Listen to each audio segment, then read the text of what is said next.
My husband Bob and I are in our second year of marriage. While I may not excel in many areas, cooking is my forte. Your cooking is really delicious, Bob once said. That compliment, given on the lunch I prepared for our first date, was what made me fall for him. After 6 months of dating, we got married, and I left my job to become a full-time housewife. About a year ago, my father-in-law passed away, leaving just my mother-in-law, Bob, and me living together. I had hoped we could experience some time alone as newlyweds, even briefly, but when Bob said, "Mom's been feeling vulnerable since Dad passed away," I couldn't refuse. Shortly after starting our married life, I realized my mother-in-law didn't like me. I had encountered bullies at my old job, but she was worse. She constantly found fault with everything I did. While I was cleaning, she would point out every tiny spot I missed and say, "What's this brown spot? Can't you see it?" Once, she forced me to try to remove an unremovable stain from the floor, making me scrub it repeatedly. I wasn't allowed to stop until Bob came home from work. She would wake me up in the middle of the night and demand, "We're almost out of plastic wrap. Go and buy some now. Otherwise, I won't be able to sleep just thinking about it." Since the grocery store was closed, I had to run to the nearest convenience store. If I tried to wake Bob, she would explode in anger, saying, "How dare you wake your tired husband? House chores are the wife's job." To avoid her wrath, I had no choice but to obey. These midnight errands were physically exhausting, but having my belongings thrown away or hidden was even more mentally draining. "I don't know where your stuff is. Maybe you left it somewhere," she would say whenever I couldn't find my things. It's awful to blame others for your own mistakes. I can never forget how shocked I was when I found my favorite cardigan in the trash can a few days later. When I told Bob what happened, he just sighed heavily. "Well, you can just buy a new one," he said. I also tried in vain to persuade him to talk to her. Not knowing what else to do, I bought a safe with the money I'd saved before marrying Bob. I kept my belongings out of her sight, especially my valuables, which I stored in the safe. It's crazy to distrust your own family like you do. I'd like to see the face of the person who raised you.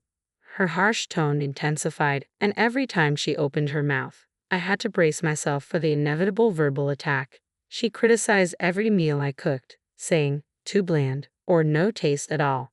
When I tried to make the dishes more flavorful, she complained they were too spicy.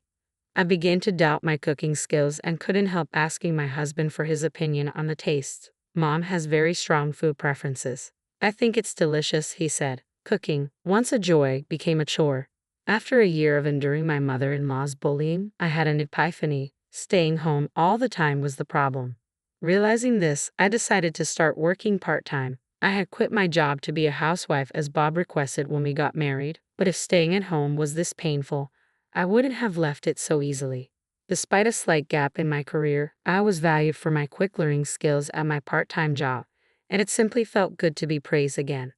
However, as I spent less time at home, my mother-in-law began to focus her harassment during breakfast and dinner times. She used to eat despite her complaints but started leaving most of the food untouched, barely taking a bite before leaving the table. I lost count of the times she accidentally knocked over her soup bowl. When I swallowed my pride and asked her what was wrong with the meal, she'd laugh and say, "You think asking will solve everything, don't you?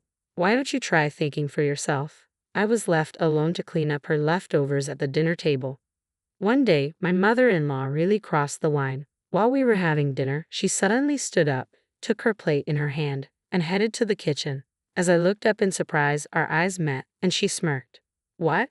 By the time I realized what was happening, she had already thrown the meal I made into the trash can. "This is such an awful-looking meal. Even dog food would look better than this," she scoffed. I looked at Bob in disbelief, but he just ignored me and continued eating. I couldn't believe what I was seeing, so I rushed to the trash can. I opened its lid and stared at the ruined food. "This is terrible." I turned around to see Bob, but he wouldn't even look at me. She probably wasn't feeling well. He dismissed his mother's actions. How could she throw the food away right in front of the person who made it? I asked, growing more upset. Bob scratched his head in annoyance and said, "Look, I have work tomorrow. Unlike you with your part-time job, I'm a full-time employee working hard from morning to night. What's wrong with doing a part-time job? I work, cook at home, and then have my cooking thrown away by your mother." My voice broke with emotion, and he sighed deeply. "Lisa, you're becoming a nag. Mom's probably irritated by your nagging too. you know. And if it's that bad, then you shouldn't be cooking anymore. After saying that, Bob walked into his bedroom, leaving me staring at his back in disbelief. At that moment, I finally realized he didn't care about me at all. Something inside of me just snapped. The next day, I prepared breakfast as usual and let both Bob and my mother-in-law know it was ready. Bob sat down to eat, but my mother-in-law grabbed her plate and said, "Not even a dog would eat this in the morning," then threw her breakfast in the trash can. Without a word, I stood up and took away the breakfast I prepared for Bob. "What?" he said, looking bewildered. "I will have it." I quickly sat down and started eating his breakfast, ignoring my mother-in-law's actions and Bob's growing frustration. "Hey, why are you eating my breakfast? What are you doing?" they both exclaimed. I looked at them innocently and replied, "Well, since your mother said a dog wouldn't even eat this, you shouldn't be eating it either. I'll take responsibility for what I made and eat it myself." "No, I didn't say that." "But you didn't deny what your mother said, did you?" Bob opened his mouth but seemed unable to find anything to say. "Lisa, stop talking nonsense and make Bob's breakfast," my mother-in-law snapped. I looked straight at her with a smile. "I'm very sorry that I have been serving you the sort of food that a dog wouldn't even eat. Don't worry, I won't cook for you ever again." I grabbed my knife and fork, finished eating breakfast, and stood up. Bob said, "Wait, Lisa, what about my breakfast?" "Eat whatever you like," I replied, then left the house quickly. I usually return home around 5 p.m., but that day I had a few errands to run after work, so by the time I got home it was already past 8 p.m. "Oh, you're very late. We've been waiting for you." "Really, where on earth have you been?" Bob and my mother-in-law complained, looking very hungry. "Oh, haven't you two eaten yet?" "I already had my dinner." My mother-in-law's face turned red with surprise and anger. "How dare you eat alone?" "Well, I did say I wouldn't cook for you anymore. Or were you looking forward to my terrible cooking?" "How dare you talk back to me like that?" she shouted, slamming the table in frustration. But then she quickly regained her composure and came up with what she thought was a brilliant idea. "If you're not cooking, then return the food money. Bob has been paying for all the living expenses, so you should pay him back every penny you spend on your food." I couldn't help but laugh at her confident declaration. "What's so funny?" she demanded. "Since I started working part-time, I've been paying not just for food but all living expenses." It was Bob's suggestion. I turned to him. "Mom isn't happy about your working, but if you pay the living expenses, it might calm her down," he had said to me. It had been over a year since I started my part-time job, which means I had been covering the living expenses for the last half of our married life. My mother-in-law, apparently unaware of this, looked shocked and turned to Bob.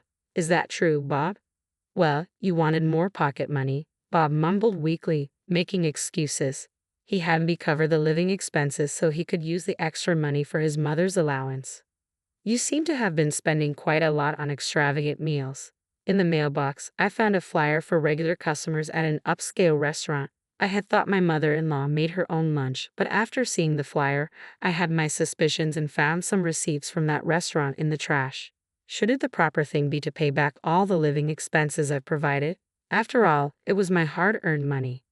"Don't worry, I'll be sure to bill you properly," I said with a bright smile to my mother-in-law, who was trembling with anger. "Hey, what do you mean by billing?" Bob, perhaps sensing something, turned pale and stood up.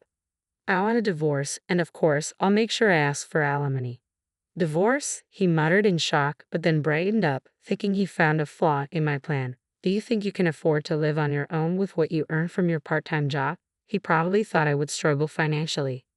"About that part-time job, I've been offered a full-time position." "What?" "I've also decided where I'll live. My actual plan was to commute from my parents' home for a while," I said, watching the realization dawn on him. "I'll get my lawyer to handle the proceedings from now on." With those words, I went to my bedroom and grabbed the luggage I had packed the night before. Bob, still in shock, stood frozen by the dining table. I ignored him and walked past. "Lisa, I'm sorry," he called out, making me stop and turn around. "Sorry for what? What do you mean?" I asked, exasperated. "It was hard to take sides between you and Mom." "I never said anything bad about your cooking, did I?" he replied. He doesn't understand anything at all. In the end, I truly realized I had been blind. It's not about taking sides. You chose to say nothing when the food was being thrown away and when I was being harassed by your mother over and over. Despite my pleas, you never helped me. Your playing the victim doesn't change the fact that you hurt me. I reproved him. Bob started crying bitterly. Seeing the gravity of his sorrow, I quickly glanced at the pathetic man and headed toward the front door. As I reached for the door, my mother-in-law called out to stop me. I never intended for things to get this bad. I was amazed at how oblivious she was to the severity of her actions. I've looked after you all this time, and it's disappointing that the last thing I hear from you is such an excuse-like response. From now on, you won't have to worry about being caught for spending a lot of money on delicious meals. My mother-in-law stood frozen, her eyes wide open as if her breath had stopped. I returned to my parents' house, where they warmly welcomed me, already aware of my situation. According to my lawyer, everyone in the neighborhood knew my mother-in-law was incapable of household chores. Apparently, my father-in-law had managed the housework when he was still alive. After his passing, Bob, now my ex-husband, and his mother lived on takeout and eating out. To them, I was a convenient housekeeper to exploit. The news about our divorce quickly spread throughout the town. Eventually, it reached Bob's bosses and colleagues, causing him considerable embarrassment. Bob and his mother are now in financial trouble, having hardly saved any money and squandering it all. They are panicking over the alimony they owe me. Now that everybody knows about their mistreatment of me, finding a new housekeeper has become impossible. They can't even afford the kind of meals they used to have.